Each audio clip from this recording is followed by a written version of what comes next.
Halo, Assalamualaikum warahmatullahi wabarakatuh. Terima kasih untuk yang sudah datang ke channel aku.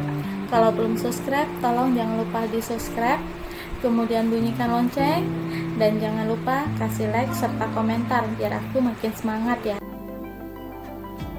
Hanya Pengganti, episode 49, Kedatangan Susi. Nanti bila sudah sehat, apa mau jalan-jalan? Tanya Davin. Hana menggelengkan kepalanya. Kalau sudah sehat, pengennya langsung bimbingan. Hana mau selesaikan skripsi, jelasnya. Bila sudah skripsi, mau jalan-jalan? Tanya Davin. Mau, tapi pakai syarat. Hana tersenyum dengir. Kenapa sih segala sesuatu harus ada syaratnya? Davin mengerutkan keningnya. Hana tertawa saat melihat ekspresi wajah suaminya. Apa syaratnya? Tanya Davin. Mama dan papa wajib ikut. Oh, kalau syaratnya seperti itu, boleh. Nanti akan ditanya ke papa, kapan kira-kira bisa jalan-jalan kapan. Tapi nanti ya, bila tangannya sudah sehat. Entah karena takut dengan dirinya, atau memang Hana begitu sangat bahagia bila memiliki mertua yang sangat baik kepadanya, sehingga membuat dirinya minta untuk kedua mertuanya ikut serta dalam rencana jalan-jalan tersebut. Davin memahami apa yang dirasakan istrinya. Iya, jawab Hana dengan tersenyum. Duduk sini, Davin bertanya ketika sudah berada di taman depan rumah sakit. Hana menang kursi santai yang ditunjukkan suaminya. Boleh, Hana tersenyum. Davin berjalan sambil megang pinggang istrinya. Dia kemudian duduk di kursi taman di sebelah Hana. Senang sekali bisa keluar, Hana tersenyum. Meskipun hanya duduk di taman rumah sakit seperti ini, namun sudah cukup membuat hatinya senang. Besok setiap sore Ambo ke sini setelah pulang dari kantor, janji Davin. Iya mau, abang. Itu ada yang jual es krim. Hana menang keluar pagar rumah sakit. Di depan pagar berjajar gerobak pedagang. Apa mau? Tanya Davin. Mau dong. Hana tersenyum di belakang deretan giginya yang putih. Ya sudah, kita beli. Atau tunggu di sini sebentar ya, abang beli. Iya, Hana akan duduk di sini nunggu. Davin tersenyum dan beranjak dari duduknya. Ia sedikit berlari menuju keluar pagar di mana tempat pedagang es krim berada. Tidak butuh waktu lama untuk beli es krim. Davin kembali dengan bawa satu kup es krim dengan kup besar di tangannya. Ini es krimnya. Davin tersenyum dan mengambil es krim itu dengan menggunakan sendok kecil. Hana tersenyum dan masukkan es krim di dalam sendok kecil itu ke dalam mulutnya. Enak ya bang, es krimnya ada banyak rasa. Hana mau coba yang kuning. Rasa apa ya? Hana berkata setelah mencicipi rasa coklat. Davin menyendokkan es krim warna kuning itu dan masukkan ke dalam mulutnya. Durian, ucapnya. Coba, Hana penasaran. Davin tersenyum dan masukkan es krim itu ke dalam mulut istrinya. Mata Hana terbuka lebar saya memandang suaminya. Ini bukan durian, tapi nangka, bantahnya.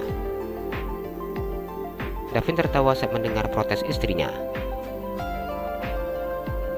Kalau yang merah, stroberi. Kalau yang hijau apa? Tanya Hana. Davin memasukkan es krim itu ke dalam mulutnya. Melon, jawabnya. Coba, Hana buka mulutnya. Davin masukkan es krim ke dalam mulut istrinya yang sudah terbuka. Ini alpukat, bukan melon. Hana tertawa. Davin tertawa ketika mendengar protes dari istrinya. Ternyata salah lagi. Sore ini mereka begitu sangat menikmati makan es krim di taman rumah sakit berdua seperti ini, sambil terus bercerita dan bercanda. Hana mandang pintu kamarnya terbuka dan melihat sosok wanita yang masuk ke dalam kamarnya. "Hana, kamu kenapa nak?" ucap wanita itu dengan menangis dan memeluk Hana. Hana diam ketika memandang wanita yang saat ini sedang menangis memeluknya. "Apa yang terjadi? Kenapa kau bisa seperti ini? Apa ini Davin yang melakukannya?" wanita itu berkata dengan nada yang keras. "Lihatlah, apa yang dilakukan anak Anda kepada anak saya." Wanita itu menangis sambil memandang Mita yang saat ini sedang duduk di sofa. Mita begitu sangat terkejut ketika melihat Susi yang tiba-tiba saja nyelonong masuk ke dalam kamar menantunya dan kini meraung-raung dan menangis serta berkata dengan suara yang keras. Hana hanya diam menatap wanita yang bertubuh tinggi dan besar tersebut. Saat melihat Susi datang melihatnya tidak membuat ia merasa senang. Hatinya terasa sakit ketika melihat wanita licik yang berpura-pura menyayanginya itu. Wanita itu dengan sengaja menjadikannya tumbal seperti ini. Bila bukan karena perbuatan mama tirinya, dia tidak akan mungkin merasakan penderitaan seperti sekarang.